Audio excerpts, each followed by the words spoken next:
Kang dalu, Pak. Sugeng dalu. Nggih. Iya. Ah, jan Mbak Tatin ya. Awake ya saya lemu. Nggih. Sowan wonten Blitar menika Mbak Tatin. Nggih, Pak. Awake kesini. Dan ki napa ngomong napa? Sowan nang Blitar. Nggih, niki adem banget mriki, Pak, nggih. Apa? Adem. Adem apa aku ora ngrasake adem kok. Kula adem lho, Pak. Oh, ayo kene lingguh ngarepku apa piye kene? Terus ken apa? Lah ya men suasanane iki dadi piye ngono lho. Ayo. Senengane kok ngono. Sedeng nek kula ten mriku. Sedeng ambok papat. Sedeng iki aja kuwatir. Ya, nembang Mbak Tati. Nggih, enten panyuwunan apa, Pak? Sesideman utawa langgam rengu iki diaturke sik. Engko sing keras-keras mburi ya. Nggih. Sesideman oh langgam remu. Sesideman nggih, Pak. Nggih. Nggih, bawa? Nganggo. Nggih.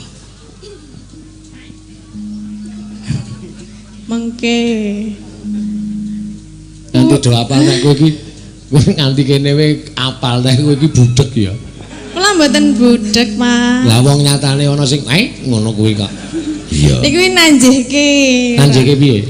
Nek enten sing ngomong ki jane krungu tapi kurang jelas. Wah ya ora ya pancen kowe iki sajake dek kowe tak garapi pas streaming kae do mresani dadi do ngerti ngono kuwi. Nek nyatane ya ora krungu tenan kok. Nggih mboten kok. Ora bakal kowe iki. Ming kowe iki wong tahu kok kowe jagongan karo aku dudan-udan kae. Kelingan ra? Ten pendopo nika. Heeh. Ana bledek mak duar ngono kuwi ya. Bledek sakniki lirih-lirih nggih Pak nggih. Wong aku iso jingkat kok kowe iso muni bledek sakniki lirih-lirih nggih Pak. Lah nggih kula krungune ming lirih. Aku pengmu sing kudu rungon kuwi. Ketoke nggih mboten nggih. Lah mulane dirungokke ana wong ngomong dadi ora ketok nek budhek. Nggih. Wong jane iki amit gigi. Ngoten ta. Nek sing ngarep mau jelas. Lah ya aku omong ket mau jelas. Jagongan karo aku ana bledek banter mak duar kowe ming bledek sakniki liri-liri nggih Pak nggih. Nggih. Krungu ta isian kowe aku muni ngono. Awang wis jane ngono iki ya. Ta. Niku mau mboten jelas lho Pak. Jelas. Kowe jelas ranting? Jelas. Niki muni jelas tene wedi le jenengan. Ora wedi. Rido jelas ra? Ayo. Jelas ora? Hah? Oh, iki ya budhek kok iki. Dadi padha wae. Ya, dibawani. Wiwitane.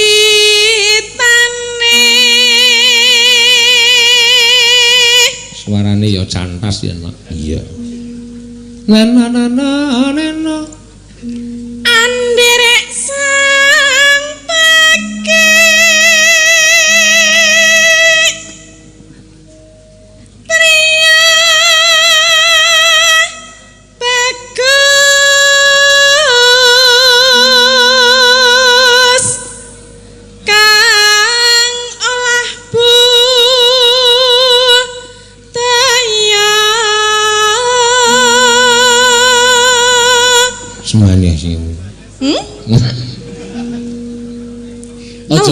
Aja ngrespon aku to.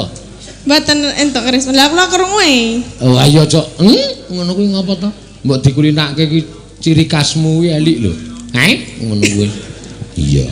Gawa sinden kok nggawa cakil. Cakil kok ayu.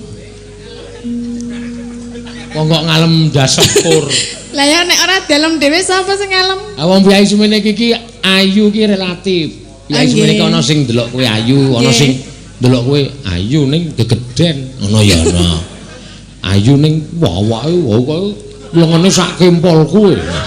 Iya ana, dadi aja sok rumangsa pede banget. Nggih niku menurut saya kan relatif gitu. Nek menurut jenengan ayu mboten? Ora. Ora? Ora. Aku ki nek kurina weruh ki jenuh. Weruh. Hah? Kurina weruh. Aku nek kurina weruh ki jenuh. Nggih niku weluh. Weluh sapa sing weluh? Jenengan wae kok muni weruh. Kowe kandhani kupingmu selen kok muni. Kene muni weruh kok weluh ki. Lah mau ketoke muni weluh. Aku ki mbok dinoake to nek omong. Nggih? Ngoten ta. Somong karo kowe iki.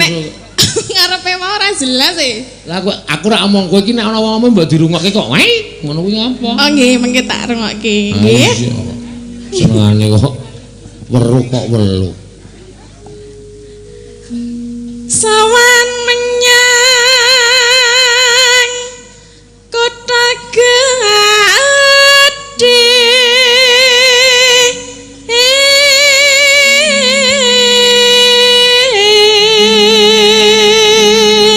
Bendera terus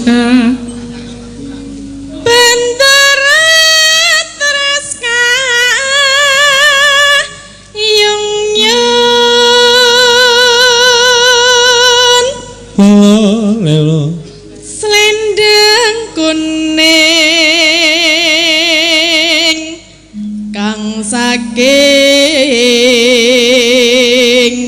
wukir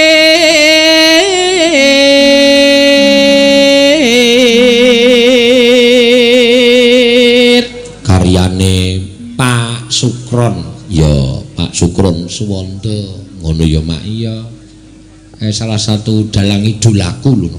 Oh iya toh. Mampir kok mboten ngajak. Hah? Atenah kokean wong. Iya. Lah napa? Ayo kowe nyuguh rak ya kokean to wis. Oh, disuguh berarti jenengan. Wah jelas ya. Lah niki sing sak bis wong kok mboten dipikirke. Sarep madang sakarepmu ora ya sakarepmu, mbok ya semen, mbok mikir awake dhewe-dhewe. Oh gitu. Iya kok ya. Oke. Oke apa kaya ora ngerti watake wiyaga. Lah napa?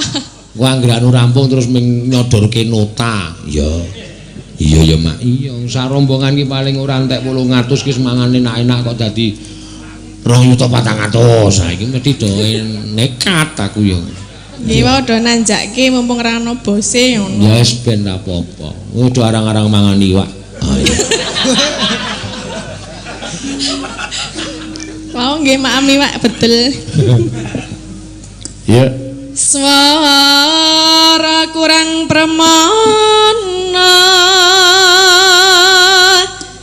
ning wasis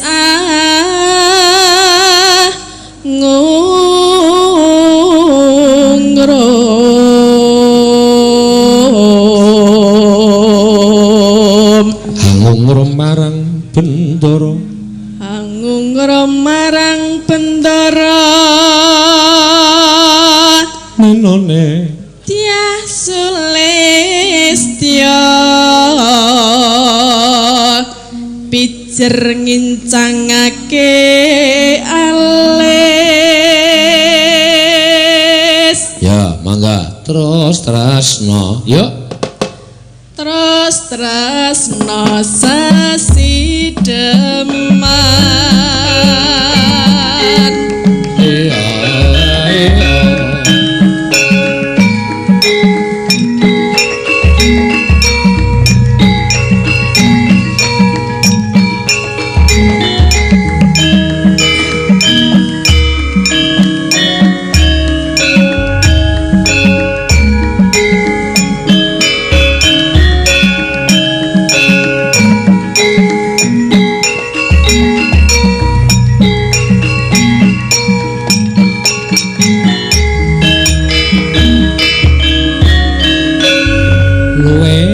cek mangga luweh becik patenan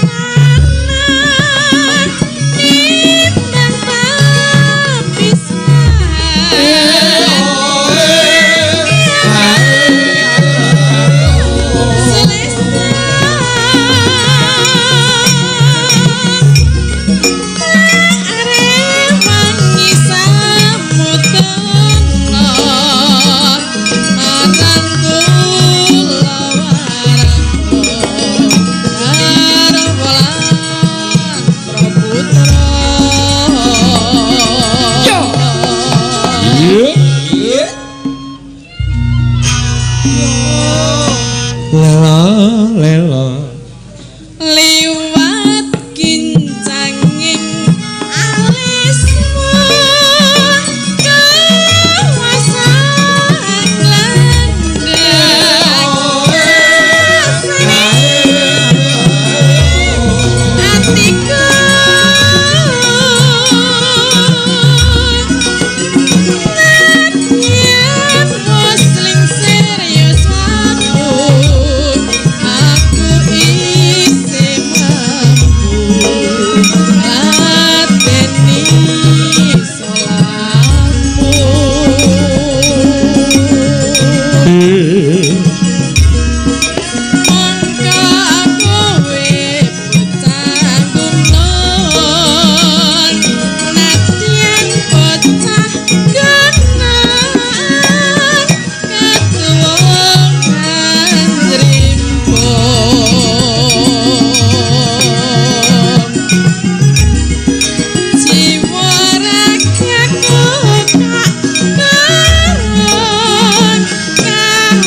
punden ya Pak Sukron paring ngampil gamelan wayang ngono ya Mak iya wis tak ancam nek ora nggone kagungane Pak Sukron ya nggone dulurku lanang Mas Rudi Gareng ya wis pokoke tersedia nek ning Blitar kene iki akeh banget gamelan no.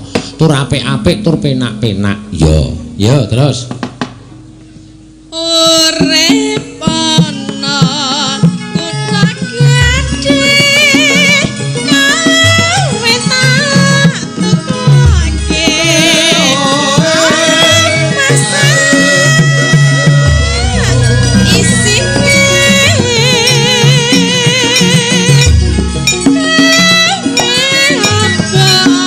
apa wae dangdut kesrono ya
Latihan kon ngaduk kok malah aduh iki piye. Ya. Nggih sugeng dalu Pakde, Bapak Ibu ingkang sampun tumplek-blek ten mriki. Mugi-mugi tansah pinaringan kawilujengan, kabagas warasan, kesehatan. Pokoke sing terbaik lah nggo masyarakat Blitar nggih Pakde. Ya wis rasa dodol jamu. Ya. Malah pidato ora. Ya. Ki nek sing nyuwun gerajakan Mbak Ayu dibawani ning bawane gelang alit wae kae. Ya. Sing blambiangan. Mambiat mayun. Ya. Monggo Mbak Anting. Saka ngendi iki? Iki saka Banyuwangi jarine no. Oh. Ini lek nemu yo ning perapatan Yojo kono. Oh. Ana wong barang kok suarane apik terus tak jak, terus tak dusi. Heeh. Ya bawane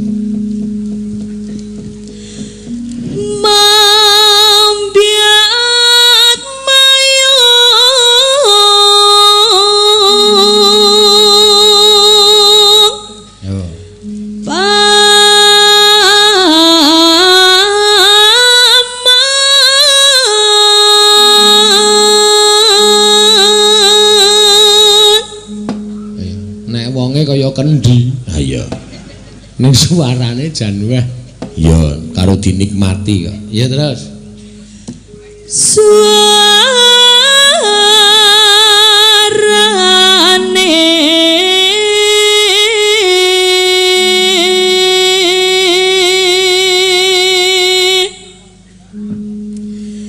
gendeng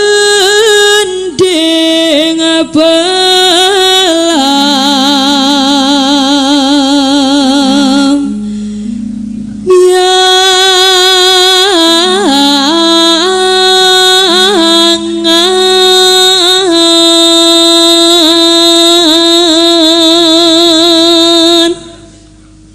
rada gesek karo larasan lho. Nyerah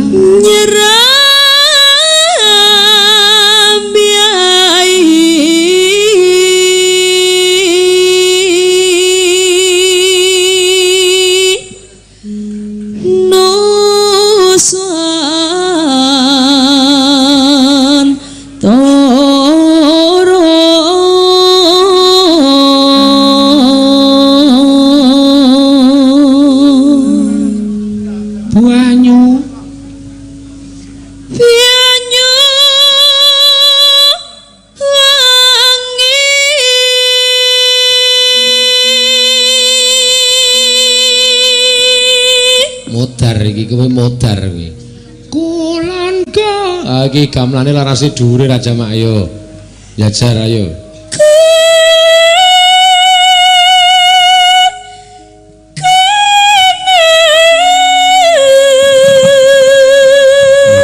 Yo tekan nih.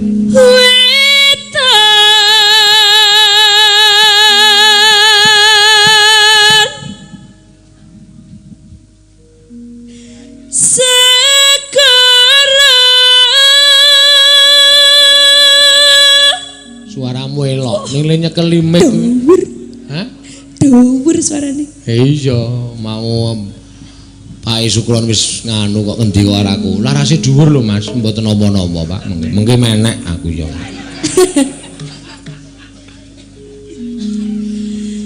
Lor kidul halas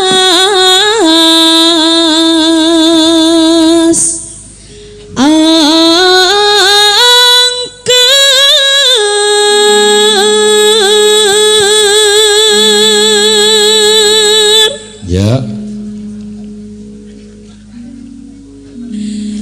Kang kaliwat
ngopo cah kuwi? Iki kabeh iki do ngematke suaramu kan ngerti. Lebono orang-orang iki apa? Iya. Iya. Taman Sarino Swan Toro.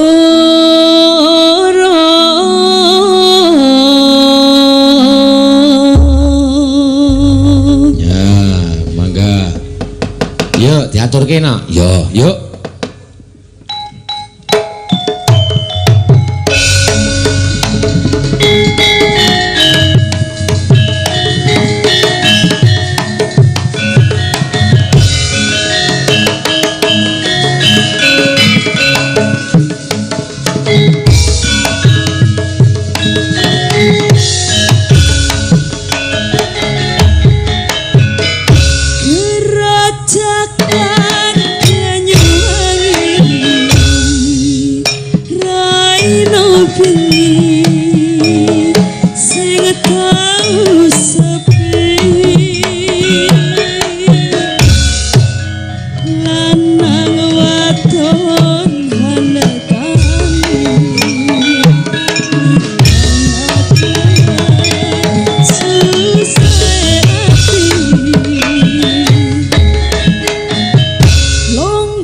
semyur-semyuran keretoan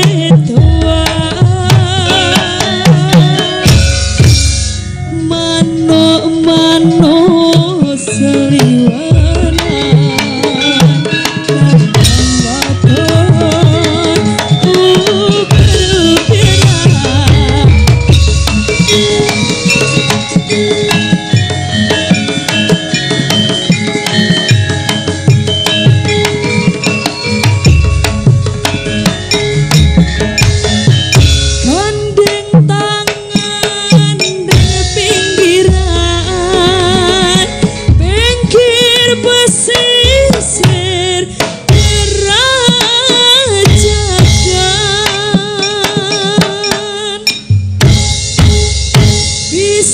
Besik semayanan materi janji urip bareng sisiran ambi gandengan gendeng asli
semyuran keretoan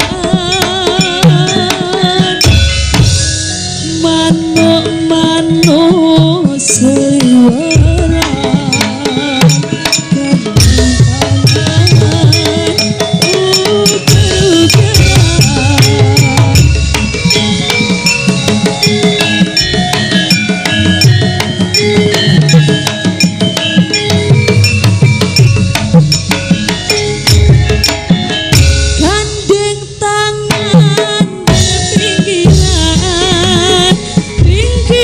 pesisir kerajaan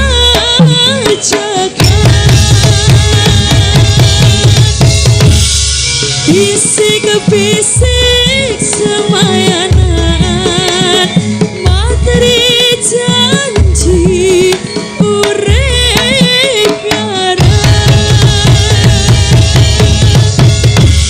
sir-siran andi gandengan gendeng asli Banyuwangian sir-siran ambi gandengan gendeng asli Banyuwangian. Kabar no? Yo. Nek maca barang wis ora ketok. Mula nganggo kacamata. Ning aku seprene ya trauma nganggo kacamata. Sebabe apa? Aku tahu nganggo kacamata pembesar ngono kuwi men apa-apa ketok cetha, apa-apa ketok gedhe, bareng uyuh mlayu dhewe aku. Mergane wis kaget aku. Apa iki aku? Kaya ana ula. Heeh. Iya. Monggo Mbak Ayu menika wonten langgam rengu. Ya. Dipun aturaken. Ngono ya Mak. Iya. Mengko sing wis apal lagu Blitar mau sapa? Si Elisa karo Anting ya. Nggih. Nah, engko dikon nembang lagu Blitar. Ya. Ki ana sing nyuwun. Heeh. Alon-alon. Lah iya lah ora sempat latihan dhewe Mula ya karo dinengreng nang ngebis mau. Ya, monggo. Langgam rengu. Langsung ngapa nggih bawa, Pak? Nganggo bawa kaya dinikmati to ya tetembangan kok. Nggih. Takon sik. Ya, wis gawe wis. Nggih. Sindenmu jan gaji kabeh. Ha iki sok besar payu larang ki nok iki. Padake sapi wae. Ya, mangga. Mamanise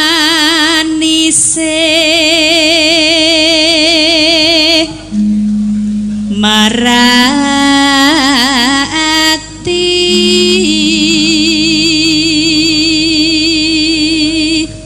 neno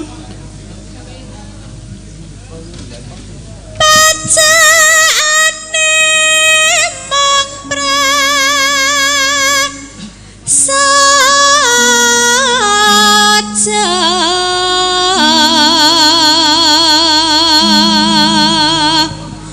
lelo gandes luwes tur mrak hati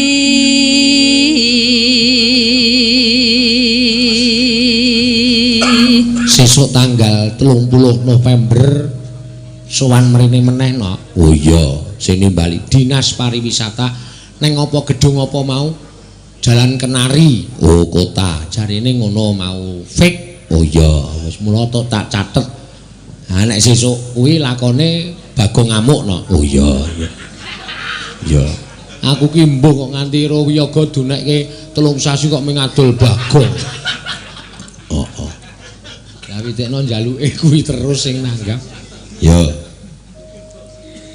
Rina wangi mantra tapan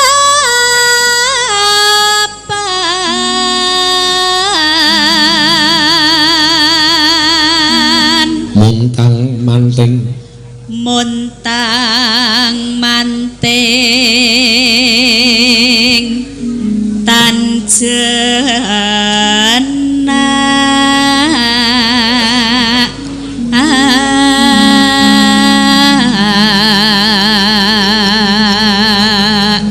lelo kang masira wong bagus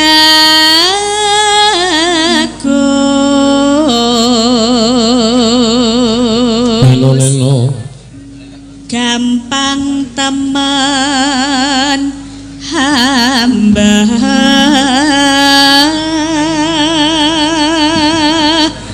beda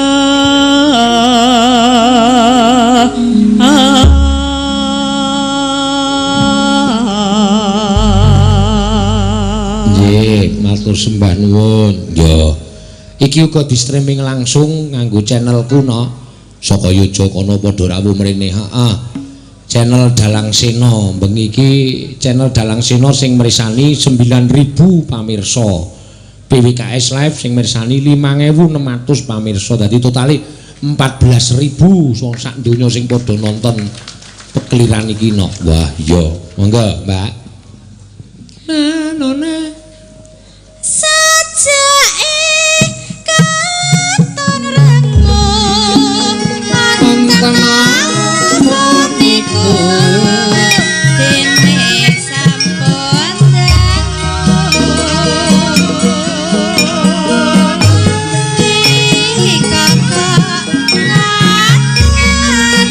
sampai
kumambanging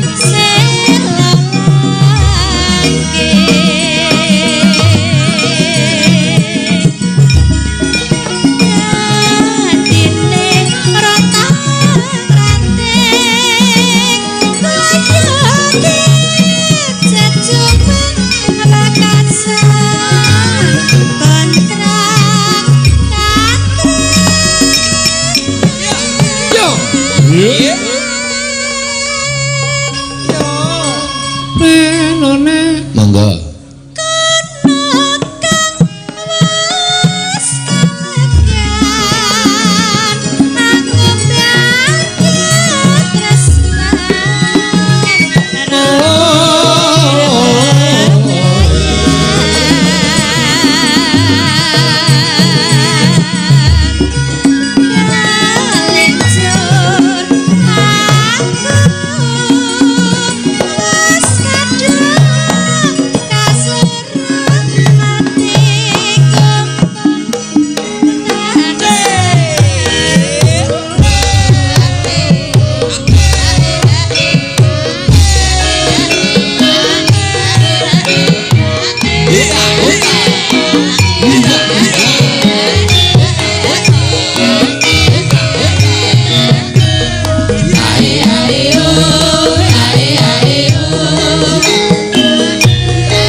piro 600 piro Gang 695 tahun suwe banget ya Gong suwe 695 tahun ki 6 abad kurang 7 abad kurang sithik kurang 5 tahun iya wah jan piye kabari reng apik pangestune terus sehat alhamdulillah ya bojo nang omah ya apik anak sehat-sehat kabeh musim nglebokke sekolah anak utawa musim iki daftarke anak neng tingkat sing luwih dhuwur ana sing didaftarke ora ana 4 weh mlebu SD loro mlebu SMP loro kok iso bareng kembar apa ora kok iso mlebu SD bareng loro sing sijine nunggak ping 3 oh sing sijine gleleng ya lancar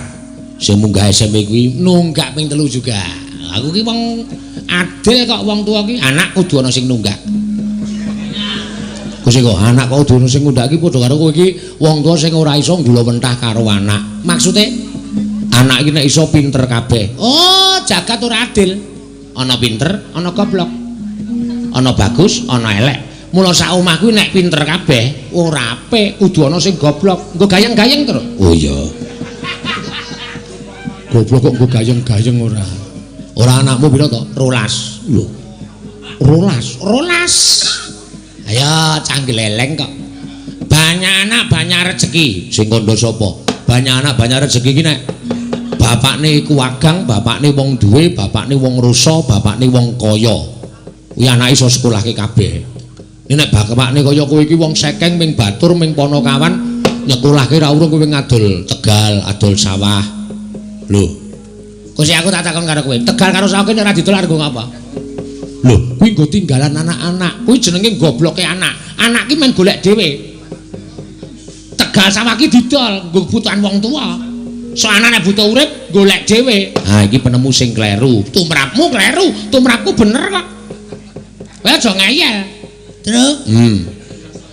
Wis rasa tok tanduke engko ming gelut. Wong garing ki wong ngeyel. Anak 12 ki piye wis jan anggere esuk ki mak brol saka omah kuwi wuda kabeh. Apa? Wah, wong jijiki kae tenan. Aku wis dadi leke nek dicedhaki grisi kok. 12 ki ora ana sing waras, sikile do gujiken ra karo-karuan. Mongko omahe cilik wis gagasen ambene gedhe kok nek turu. Wah, urung tau mlebu omahe gareng kok.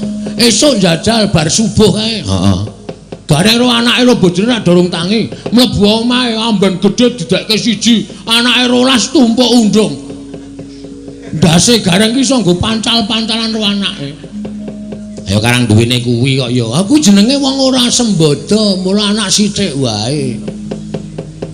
Mbok kabeh reng, kabeh-kabeh apa? Kabeh ra. Ayo bojone kon ngombe pil. Wah, bojoku iki wong ora setiti kok.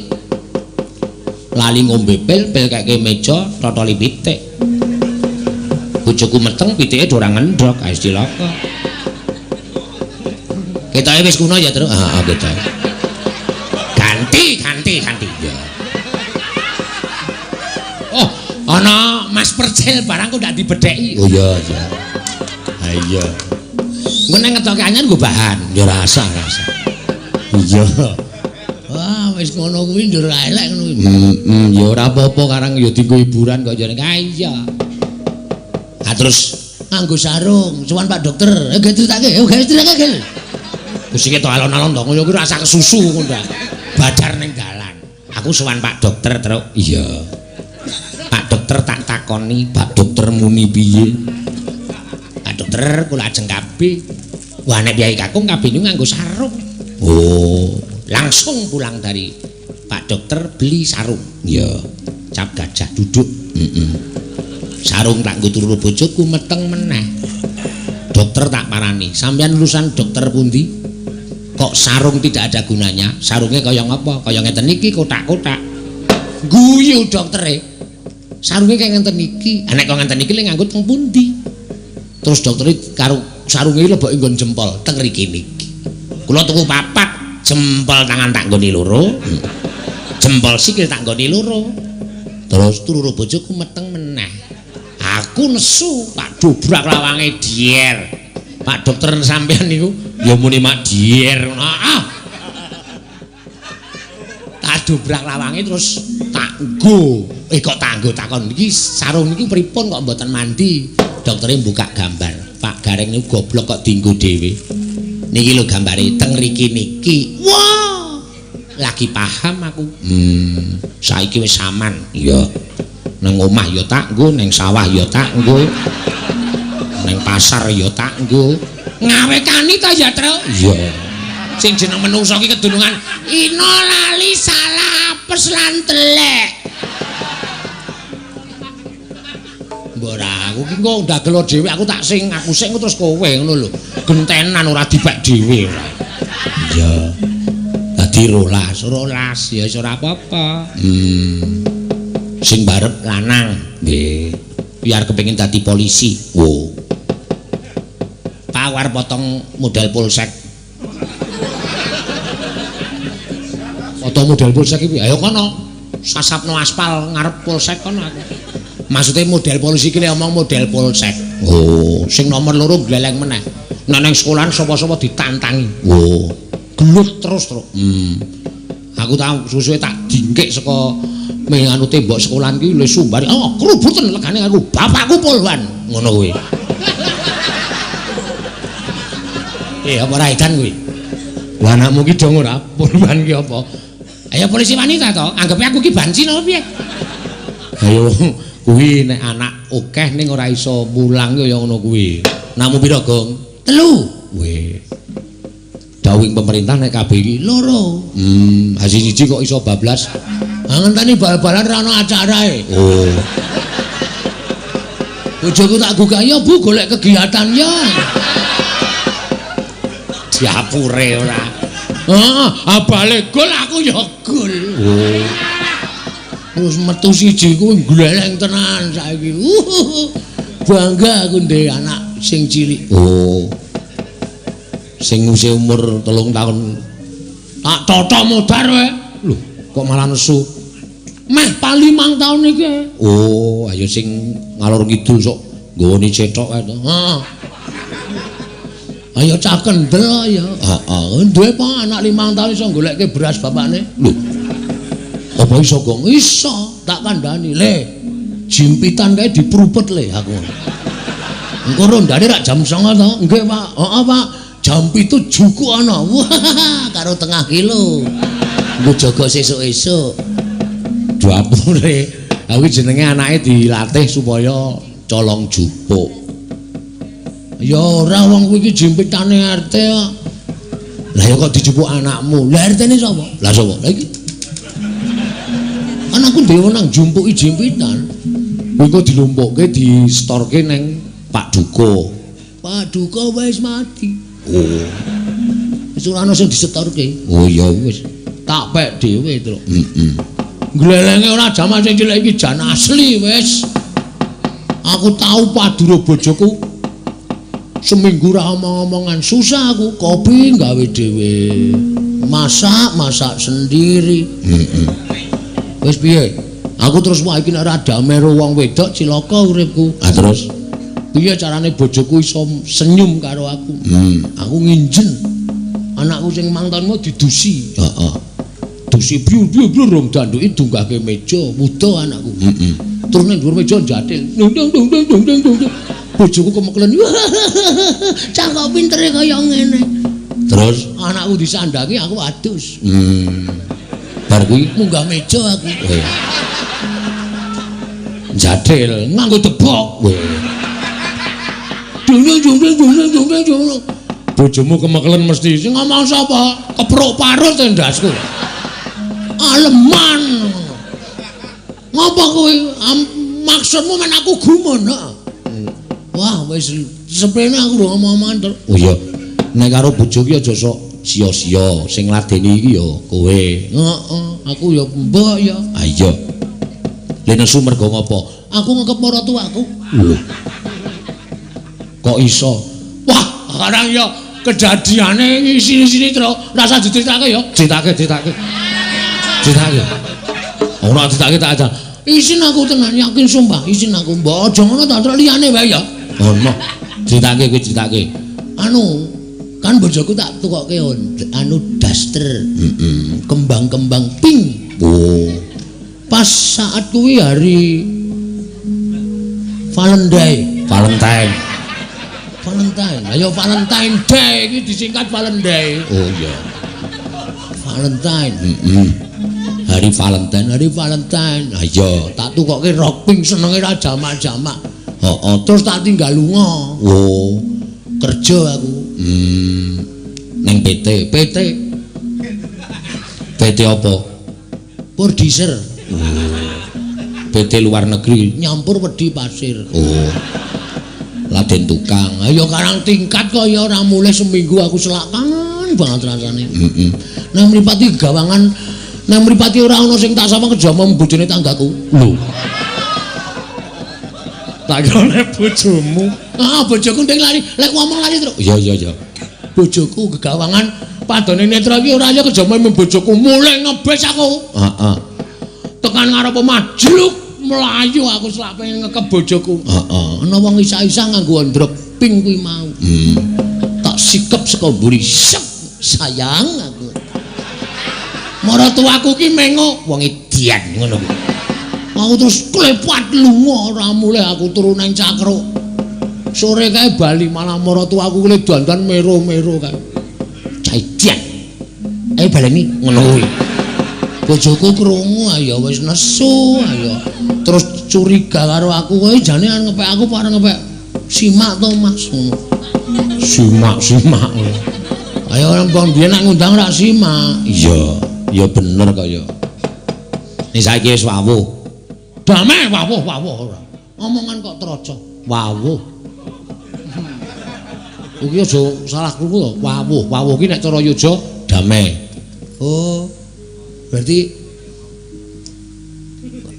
berpegangan lho wawuh. Oh iya, wis. Oh iya syukur. Aku kok ke sepatu wae. Anggo nyogok bojo. Lemu banget saiki, Tru. Ayo kaya ngono kae. Kudu tenan bojoku ki bobote meh 150 kok. Wih. Lemu banget to. Heeh. Kowe ngerti ra jaketku sing ngabang kae? Kae ra celana daleme bojoku kae. Dasmu ora. Cah omongane ora. Tanggo sedeng. Saking ademe iki lak mungsuh adem to. Heeh. Aku arep turu ngarepan nyaut kuwi langsung tanggo kok demes kae kok ora ana benike iki. Tak iling-ilingi lho. Kok ana gambare Hello Kitty aku. Hello Kitty. Cah edan ora. Petro, dalem Mas. Ayo tetembangan sing kepenak. Matur sembah nuwun iki kanca-kanca seni. Ya. Mas Percil ya rawuh. Wah. Kuwi dagelan fenomenal. Ayo kuwi jan top kuwi. Luar biasa nanti larise ora umum to. Iya. Iki mau main nang cedhake Mas Rudi Gareng. Oh iya. Sapa? Sapa sing main nang cedhakku sapa? Rudi Gareng. Ora kowe. Wong kok GR. Rudi Gareng sing rambutnya kena semen. Rambutnya kena semen. Mau bar main saka kono elok tenan iki. Iya. Lagi kuwi nong wong pokoke. Mu anggere ngendi-endi iki YouTube iki mesti Percil dan Mas Kuntet ngono kae. Heeh. Wah ya syukur aku seneng itu nang ngono kuwi. Melu seneng, melu bangga bahwa kesenian kita itu tidak akan habis dimakan zaman. Waduh. Coba saya Indonesia kuwi. Lho. Jangan nyepelekke nyong ki Banyumas. Iya, aku yang ngerti nek ming basa.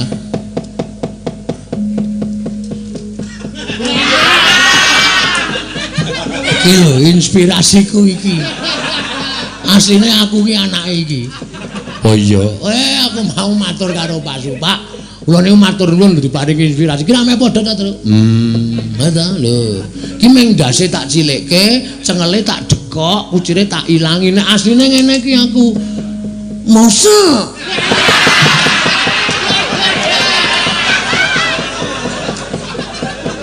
Oh, tenan asli. Aku mau wis matur karo Pak Sugeng. Dadine ya nek meng suarane tak gawe suaraku. Wah iya. Orang lek goleki aku nganti 9 bagong model bagong cacahe 9 sing nginggahke kae lho dalange Rembang Sigit kae. Oh, singgahke kuwi 9 bagong kuwi disinggahke. Lho Mas, bagong sampean sementen cacahe ketemune nembe niki. Heeh aku. Oh, disinggahke to. Heeh. Singgahke karo Sigit kae. Ha iki terakhir aku jane mbiyen yo nganggo kucing. Oh, ning tak ketrok. Ndak podo. Itu kan ciri khas pepundenku, Pak Wondo. Aku ya kudu golek ciri khas dhewe ra ketang tiru-tiru kono. Ning apa-apa ki isane saka tiru-tiru terus. Oh, iya ya Gong. Heeh. Ora ana wong sing iso dhewe iki ra iso. Mesti tiru-tiru kabeh iki mesti tiru-tiru. Mengko nek tiru-tiru menemukan jati diri. Bener. Ya ngono kuwi. Heeh. Ya nembang yuk. Yuk. Ae kok mburi pira swara kae akeh. Cewek-cewek kae sinden apa ya drampuh aku ora ngerti. Sapa wae sing rawuh aku ya ora pati omat. Jarene iki Mas, sapa Mas Sun Gondrong ya rawuh. Mbok rawuh. Aduh matur nuwun Mas. Kula namung dereng sempat sowan teng daleme benjing nek sowan mriki melih kula tak sowan teng daleme none Mas Rudi wis nggone Mas Sukron. Mas Sukron. Pak Sukron wis. Ora kurang ajar kowe. Ayo. Aku idola ya lakon kok werna-werna. Aku mau diparingi lakon Kyai Udan Mas. Wah, top kuwi, Tru. Ha to, dijarahi lakone ngene Mas. Sampeyan mesti apik nglakoke. Lakon gecul. Oh iya. Iya. Nane Mas Rudi diparingi lakon apa? Lelakon. Ora lakon ning lelakon. Iya iya. Ya ora apa-apa. Ya tetembangan sing kepenak. Mangga, arep ngaturke apa, Tru? Oh sithik reng sing Kyai sepuh. Oke, tak ngaturi Mbak Ayu Purwalestari sing klasik-klasikan ki ben Mbak Ayu. Ya. Monggo isih akeh sing urung iso dipinangkani kaya to lagu Blitar. Terus napa? Liwung akeh banget reng iki. Angko diaturke rasa kuwatir. Ya. Ayo nembang apa yuk ngaturke sing cara ngayujan nek perlu men dimidhanget karo pepundhen-pepundhen dalang saka kene. Pepundhenku Mas Sun Gondrong, pepundhenku Mas Gareng Rudi Gareng. Iya. Iki bapake Sukron mau, duh Mas kula getun banget. Aku ora iso nunggoni sampean ki rasane getun banget. Pun mboten napa-napa, Pak. Pengestune mawon kula suwun. Luar biasa nek gawe lakon aku kagum tenan. Iya. Mas Sun Gondrong ya klasik nek mayang nek ngasta. Mas Rudi Gareng arep diasta kuwi iki. Oh iya. Ora ngasta ning diasta. Wah iya. Wih, lagi sowan rono pisane kok lambemu. Seniman iki ngene iki reng, ora usah dadak basa-basi, akrab langsung akrab. Oh. Asik percol. Iya tahu bareng karo awake dhewe nang ta pabrik gula Malang kono. Muga-muga sok ngerambah Jogja yo. Tong. Ah iya. Neng Jogja terus Sugata Genti. Ya ora usah kuwatir pokoke.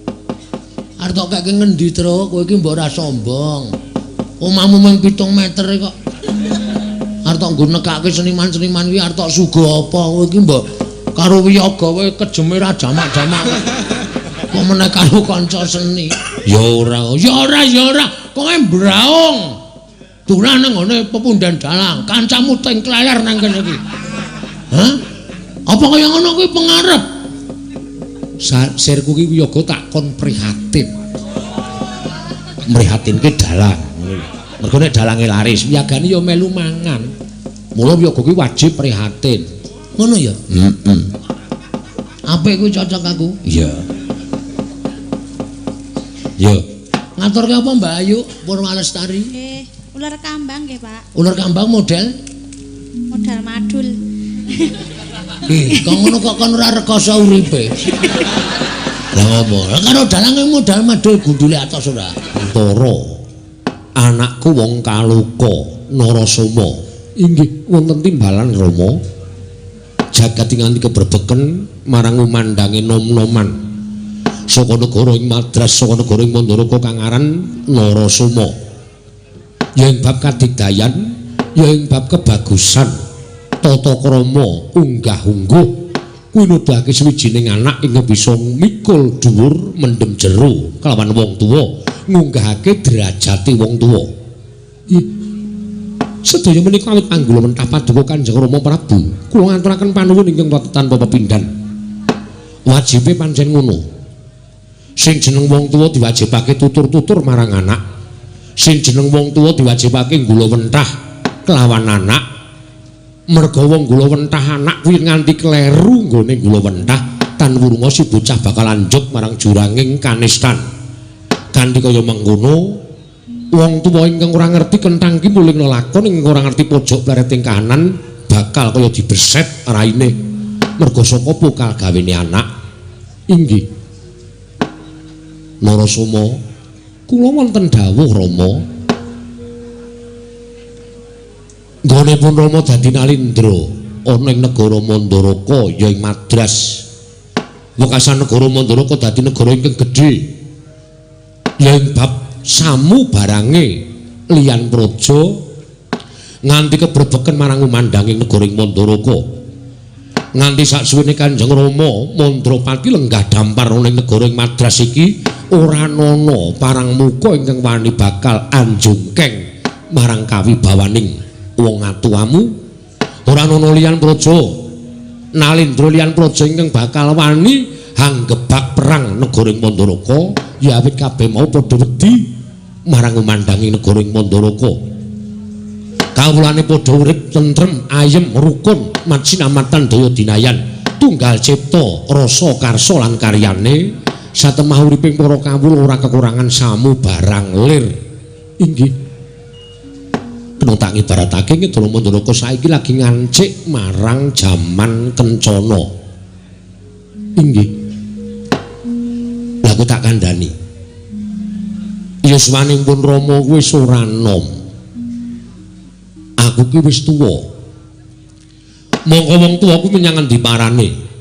Embane srengenge nalika mlethek saka wetan padange. Nganti jagat iki kepanasen tumekaning tengah nganti iso dienggo panguripaning para kawula. Nanging guming siring srengenge mangulon ana ing jodhok sisih kulon mung katon endahe tok sakwise kuwi bakale peteng. Tegese kaya lumaku ning menungsa urip ana ing alam padang. Kaya lakune menungsa urip ana ing alam padang kuwi nek wis tuwa kaya wong atuwamu Mandrapati ngene iki besok bakale aku arep menyang endi parane. Mung kari ngenteni marang timbalaning sing maha nasa. Mung kari ngenteni timbalaning marang panguwasaning jagat. Negara ingkang semene jembare, negara ingkang semene agung lan agenge iki sapa ingkang bakal nerusake tanana liya kejaba mung sira kulup Narasoma. Inggih kowe ora kena nduwa keparingipun Rama. Kabeh tampanen janyatane pancen kudu mengkono pernataning negara. Menyang endi wae yen to ratu surut marang kasedan jati ingkang bakal gumanti keprabon mau putra ingkang mijil pambayun. Mongko sira kula kuwi anakku dene adimu Madrim mau metu wadon. Inggih mula negara iki bakal sira asta. Negara iki bakal sira asta. Sak suruting pun Rama besok sak lengsering pun Rama negara iki tak pasrahke marang sira kulup Narasoma. Apik-apike wong neruske kuwi yen iso aja mung imbang nanging luwih becik. Ya inggih apik-apike wong neruske kuwi aja mengimbang nanging luwih becik. Tegese kuncaraning negara Mandaraka ingkang kaya mengkene mau diasta dening ramamu Mandrapati sesuk yen kowe wis dadi ratu kuncaraning negara Mandaraka kudu ngungkuli pun Rama ana tetembungan taruna ngungkulana bapa. Inggih Rama pangestu Paduka mugi saged andayanani dhateng menapa sampun Paduka dawuhaken. Ya pangestunipun Rama Banyumili. Inggih matur sembah nuwun tanpa pepindhan. Wong nyekel pemerintahan kuwi ora entheng. Wong nyekel pemerintahan kuwi ora entheng. Beda karo kawula, ratu kuwi beda karo kawula. Yen ratu ki wong kang sinampiran nyekel kendhu kencenging pernatan amis baji ning kahananing pundhaking ratu, yen kawula ki wong kang diwenangake ngukur karo derajate kuwi kawula. Inggih. Mula bang biruning kahanan negara amis baji ning negara kuwi ning pundhaking Nalindra. Lah bab kaya mengkene mau ora entheng. Ora enteng kudu ana panggala pentrah ya kuwi wewarah kawruhing kraton. Wewarah kawruhing kraton bener. Wewarah kawruhing kraton ingkang kudu mbok cekel nalika sesuk kowe ngastu bawah pemerintahan negara ing Mandaraka kuwi cacahe eneng 9. Cacahe eneng 9. Mula rungokno lan tulisen eneng rasamu utawa eneng atimu. Inggih.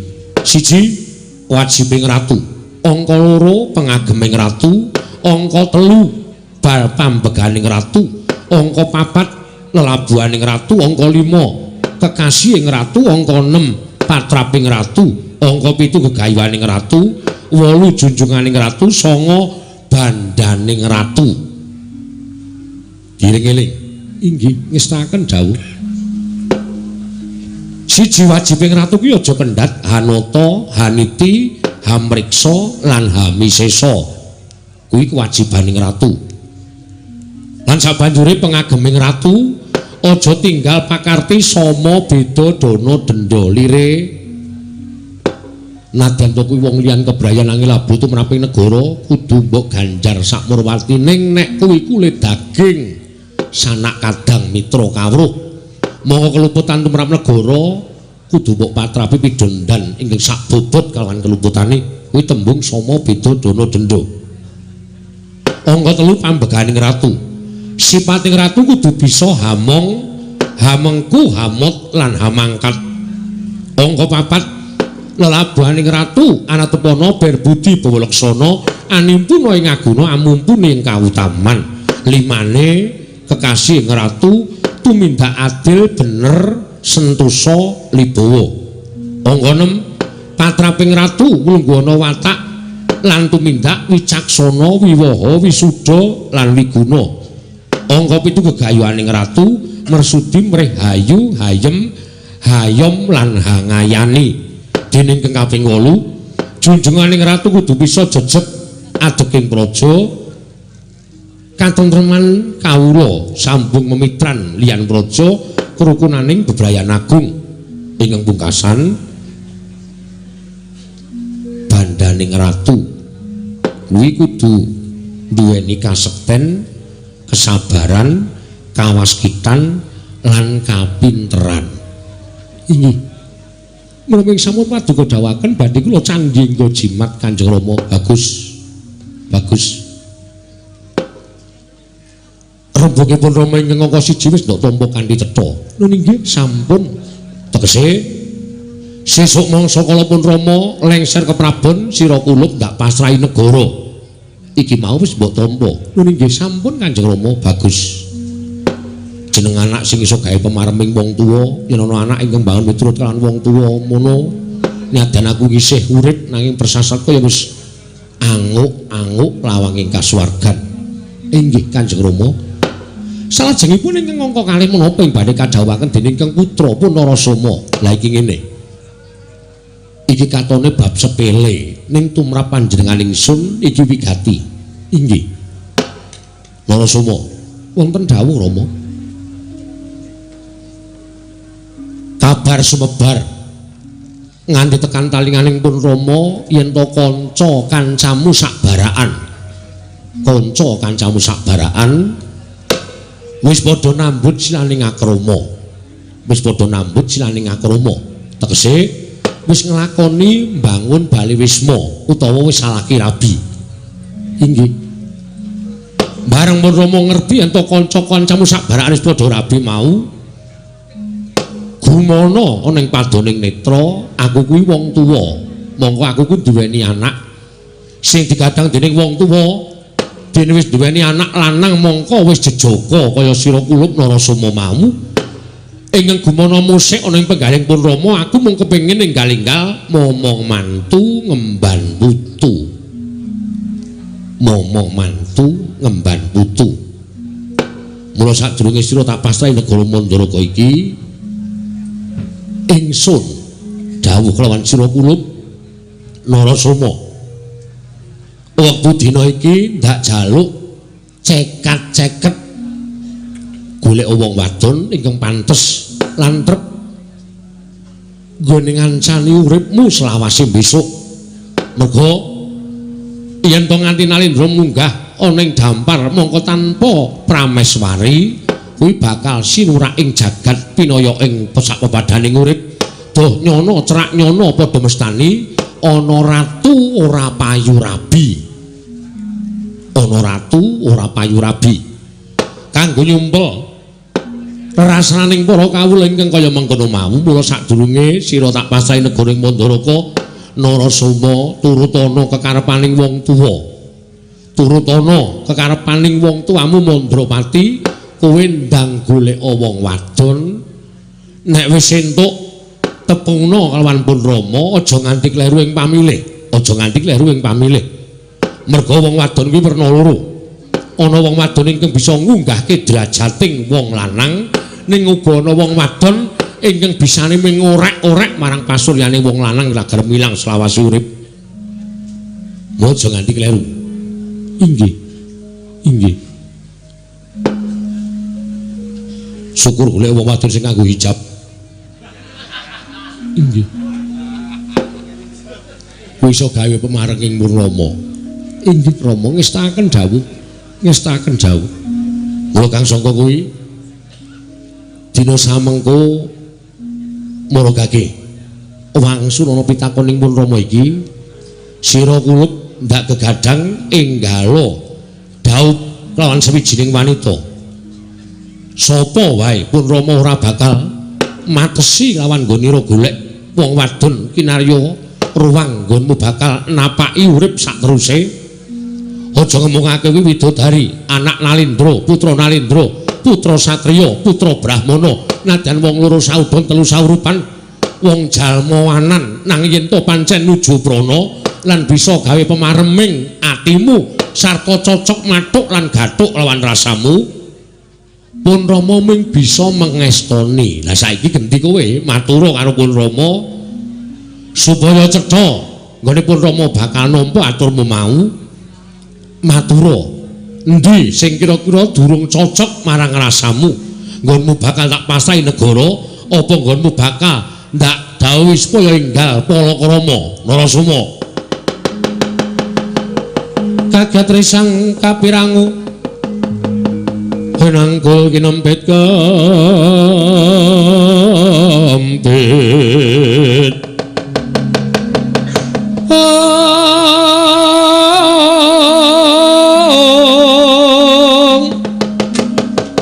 sang reknaning bawana ya ki tukang walang ati ya si tukang kudu kering ya si tukang ana sing tias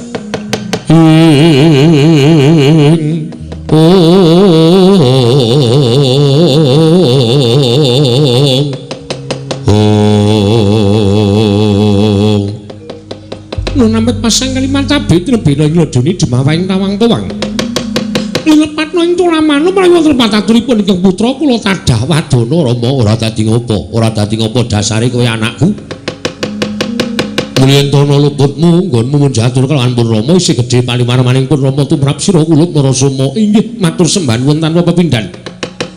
Nuwun sewu Rama, menawi kula kapasrahan negari jernyatanipun menika sampun dados kewajibanipun ingkang putra Narasoma. Kula menika dados putra paduka ingkang pambayun.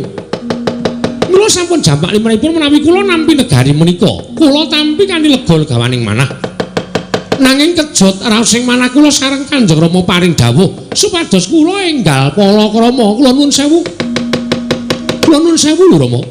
Mboten ateges kula badhe wantun andhuwa dhateng kepareng paduka Kanjeng Rama. Nanging menawi Palakrama menika tasih tebih kalian manah kula Kanjeng Rama. Gusik to. Gusik. Mbok yo nyawang dhisik. Sadurunge kowe semaur kowe iki nyawang Narasoma, kowe iki nyawang. Nyawang marang blegere wong tuamu, nyawang ragane wong tuamu, Prabu Mandrapati. Aku wis ora bakal suwe meneh dadi ratu ning negara Mandaraka. Wonten ing kudu gumanti keprabone sira kulup Narasoma. Sadurunge kowe munggah dadi ratu ning Mandaraka, marata kowe gendang Palakrama matur sembah nuwun tanpa pepindhan dene Kanjeng Rama paring dawuh mengaten. Nanging nuwun sewu mboten ateges kula mbadal dhateng dawuhipun Kanjeng Rama menawi bab Palakrama menika tasih tebih. Kok adoh piye to ya? Mbok ya diawe dicerakke. Kok adoh piye? Kowe iki wis jejaka lho Narasoma. Kowe iki wis jejaka. Kowe iki wis pantes gandeng kalawan suwi-suwi prameswari ing besok bakal njajari lenggahmu ing negara Mandaraka. Inggih, namung nuwun sewu. Tiang rabi menika mboten sepele lho Rama. Lho, kok ora sepele piye? Tiang bangun Bale Wisma, tiang lampahi Palakrama menika mboten sepele. Nibaratipun keplok kedah tangan kalih. Keplok kedah tangan kalih. Menawi keplok menika namung setunggal. Menawi keplok menika namung setunggal, menika mboten badhe saged sae kawontenanipun. Mila bab menika kula kedah pilih-pilih langkung rumiyin wondene pilih-pilih menika wekdalipun mboten saged sak cepetipun Kanjeng Rama menika dawanci waktu ingkang dangu. Seta. Kowe kok wangsulan ngerweteh kaya ngono karo wong tuamu to? Lah wangsulan kok le nganti kaya mengkono. Aku tak takon karo kowe. Aku sapa? Panjenengan tiyang sepuh kula. Panjenengan Rama Prabu Mandrapati. Lah gini ngerti. Anane kowe urip ning jagat kuwi mergo aku minangka sudarmamu. Lah kok dadi saiki kowe malah wani karo wong tuamu. Kowe malah sajae wani karo wong tuamu aku. Mboten ana geswantun. Mboten ana gesanduwa. Kula namung badhe matur sejatosipun Kanjeng Rama bilih kula dereng saged mangon bale wisma. Narasoma, kowe gelem apa ora takon Rama? Iya, nyuwun pamunten dereng saged Kanjeng Rama. Kok durung iso piye? Kudu iso. Nuwun pamunten dereng saged Kanjeng Rama.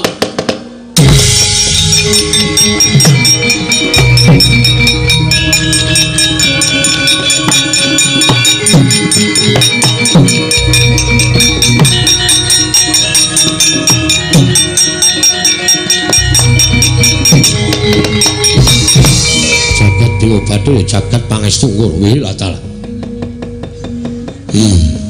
Ing sekawit kowe iki gawe mareming wong tuwa.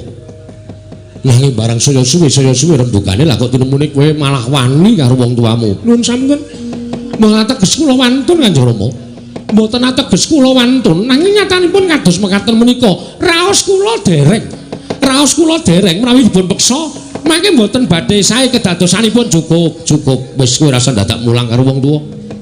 Kowe rasa dadak mulang karo wong tuwa. Pinter njara langit cah nom-nom saiki nek muni pinterane pancen aku ngakoni ning bab pengalaman menang wong gerang bangane kowe. Inggih. Menang wong gerang bangane kowe. Inggih Kanjeng Rama, nyuwun pangapunten. Namung raos kula dereng dugi. Yen durung tekan kuwi kowe sinawa supaya tekan. Ngono lho. Sinawa supaya tekan. Kandhi kowe golek srana utawa kancamu wong wadon diajak supaya bebarengan dijawil rasane merga tresna kuwi uruping jiwa ingkang suci. Kula kang sangka kuwi dina samengko kowe tak dawuhi supaya jauh kowe ora usah dadak wani karo wong tuwa. Kowe ora usah dadak wani karo wong tuwa, kowe dhaupa. Nyuwun pamunten dereng saged. Narasoma, wonten dawuh. Kowe wani karo aku ya? Nggih, mboten Kanjeng Rama. Kowe wani karo wong tuwa? Mboten Kanjeng Rama. Nek ora wani manuta, iya nyuwun pamunten mboten saged menawi bab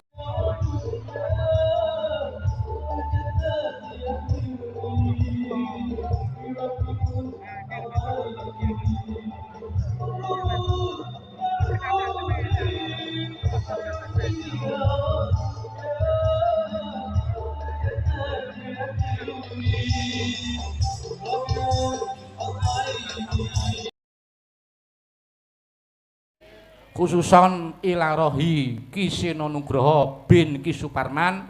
Al-Fatihah.